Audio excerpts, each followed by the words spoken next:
Hola, ¿qué tal amigos? Espero que estén muy bien. Bienvenidos a un nuevo video.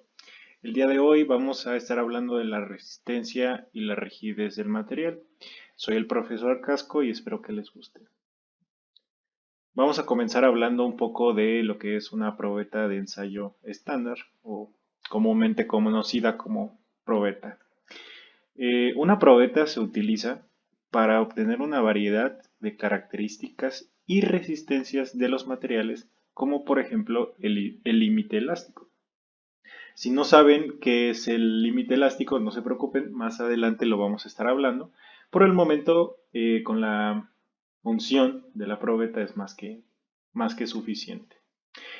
En la bibliografía de libros de mecánica o de diseño mecánico, las probetas vienen representadas de la siguiente manera: A o B, según su tipo, ¿no?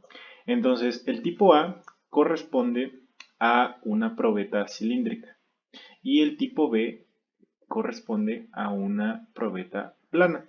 La única diferencia entre ambas es que el área de sección transversal en una es circular y en otra es rectangular.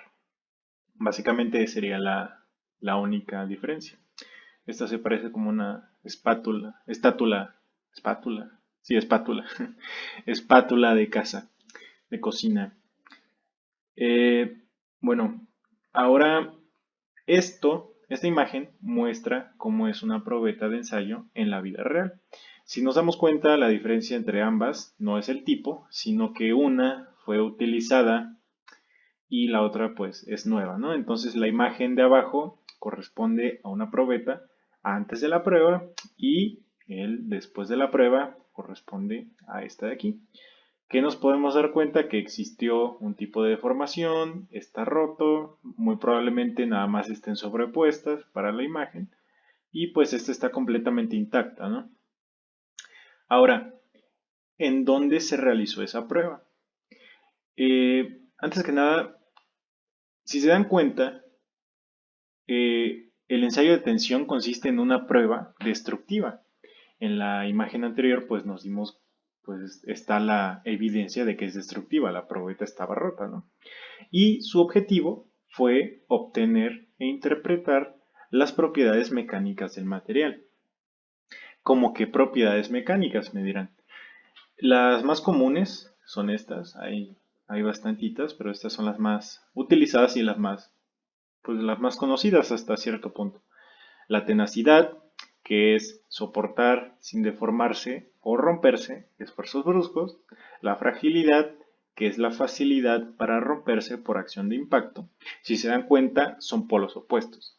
Estos dos grupos es, digamos, un polo y este otro grupo es otro polo.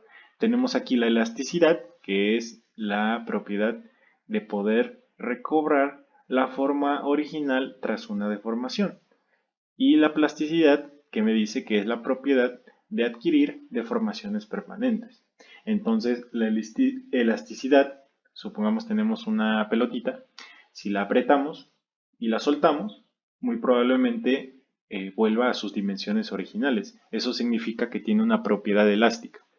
Sin embargo, si tomamos, por ejemplo, no sé, otra pelota, pero ya está muy vieja, supongamos tiene años que estaba ahí tirada en el patio, y la pateamos o la apretamos, como sea, y no vuelve a sus dimensiones originales, significa que esa pelota ya tiene una propiedad plástica, porque ya pudo adquirir una deformación permanente. Y finalmente tenemos la dureza, que es la oposición de un material de no ser rayado. Entonces, como por ejemplo un cristal. Si nosotros intentamos rayar un cristal con una hoja de papel, pues va a ser más que imposible, ¿no? Y por otro lado, si tomamos una piedra y lo intentamos pues, rayar, pues va a ser más sencillo. Obviamente dependiendo del tipo de cristal. Si vamos a intentar rayar un cristal de no sé, alguna camioneta blindada, pues va a ser un poquito más complicado que eso, ¿no? A grandes rasgos, esas fueron las propiedades. Estas propiedades son muy útiles para entender el ensayo en sí. Entonces, en esta imagen tenemos una máquina de ensayo en tensión. Si se dan cuenta, es muy sencillo cómo funciona. Tiene dos mordazas, la superior y la inferior, que tienen como finalidad sujetar a la probeta. Si nos damos cuenta, esto es una probeta de qué tipo? Cilíndrica. Y tenemos dos tornillos sin fin, uno en cada lado, y un cabezal móvil. Esto lo que hace es que va a empezar a girar en sentido antihorario y, de hecho, aquí mismo lo indica, tiene una flecha que indica hacia dónde va a bajar hacia dónde, en qué dirección va a tomar el cabezal. En este caso es hacia abajo. Entonces, al jalar hacia abajo, se va a poner en tensión esta probeta, ya que esta es una parte móvil, genera una fuerza hacia abajo, y como aquí está sujeto, va a generar una reacción en dirección opuesta de la misma magnitud. Entonces es básicamente como jalar. Entonces es casi como dos manos gigantes que sostienen de cada lado y lo jalan en direcciones opuestas. En la vida real se ven, digamos, de esta manera. Hay de diversos tipos y distintos tamaños. Esta imagen es como para que se den una idea de cómo se ven. Tenemos las mordazas y de alguna manera aquí se sujeta la probeta.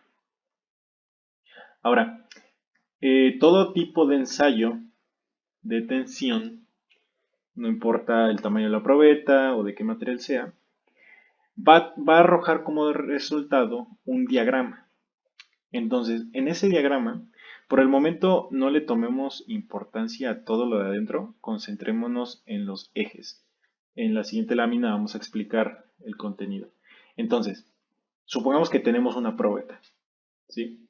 Y me piden como ingeniero que haga un ensayo de tensión para pues analizar, ¿no? ¿Qué sucede? Entonces, me dicen que tengo que aplicar una fuerza de 100 newtons en mi ensayo. Entonces aquí tengo la fuerza 1, 100 newtons hacia la izquierda y los 100 newtons hacia el otro lado. Entonces, si se dan cuenta, para graficar un punto, pues necesitamos dos datos, ¿no? La coordenada en Y, que corresponde a la deformación unitaria, no, perdón, en X, y la coordenada en Y, que corresponde al esfuerzo. El esfuerzo se calcula muy sencillo. El esfuerzo va a ser igual a la fuerza P, dividido por el área de sección transversal de mi elemento. En este caso, la fuerza P sería 100 y el área se calcula de una manera muy sencilla. El área viene definida por un cuarto de pi por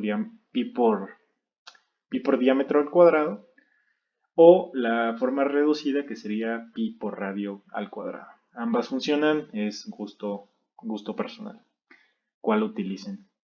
Entonces, ya teniendo el valor del esfuerzo, ya tenemos un punto del eje Y, nos falta el eje X para encontrar pues el punto y pues obviamente entre más tengamos, más definida queda nuestra gráfica.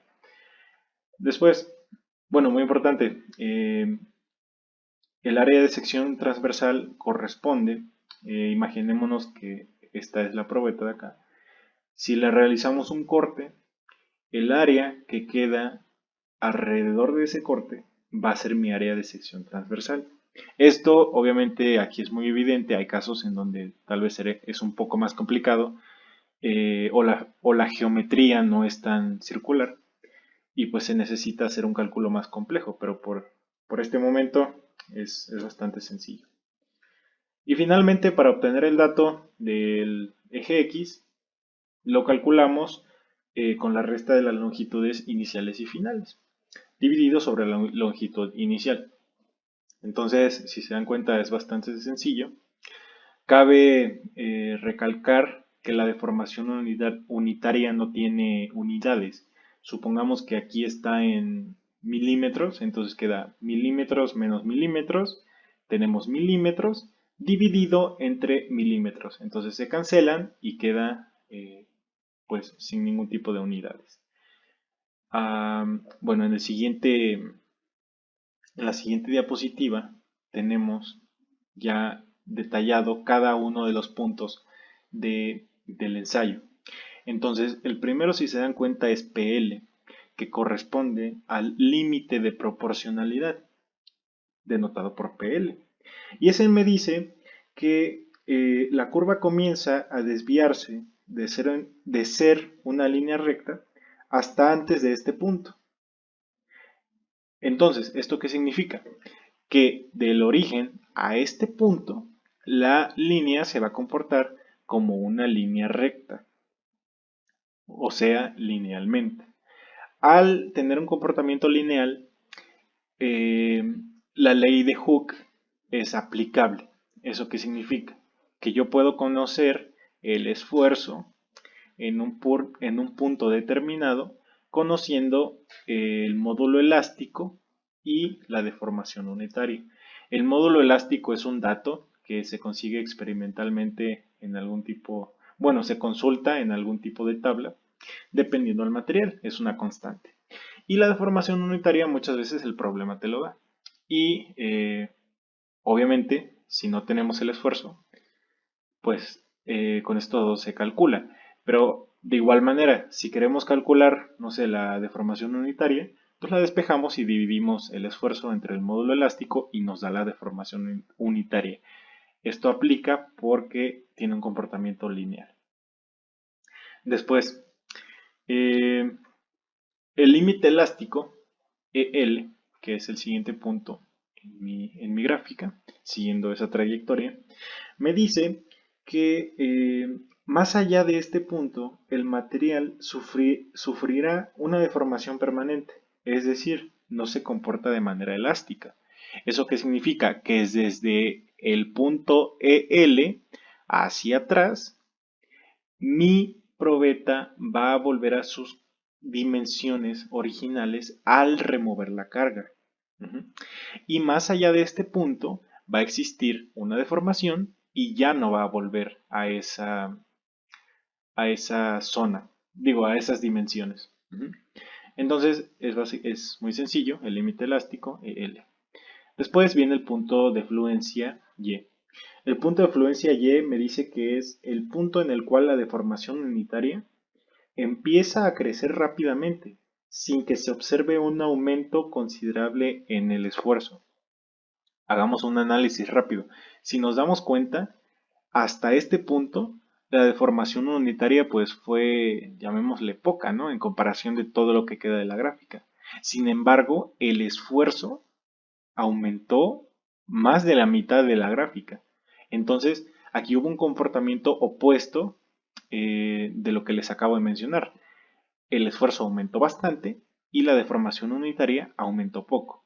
De este punto en adelante, lo que sucede es que la deformación unitaria crece bastante y si se dan cuenta, el esfuerzo ya no creció tanto. No creció, me atrevo a decir, como menos de una cuarta parte. Entonces, este punto me indica, cuidado, de este momento en adelante, la deformación unitaria va a empezar a aumentar, es decir, mi elemento se va a deformar rápidamente sin necesidad que el esfuerzo aumente tanto, ¿sí?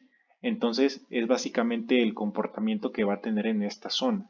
Entonces, en esta zona es elástico hasta EL y de aquí en adelante, ¿qué sucede?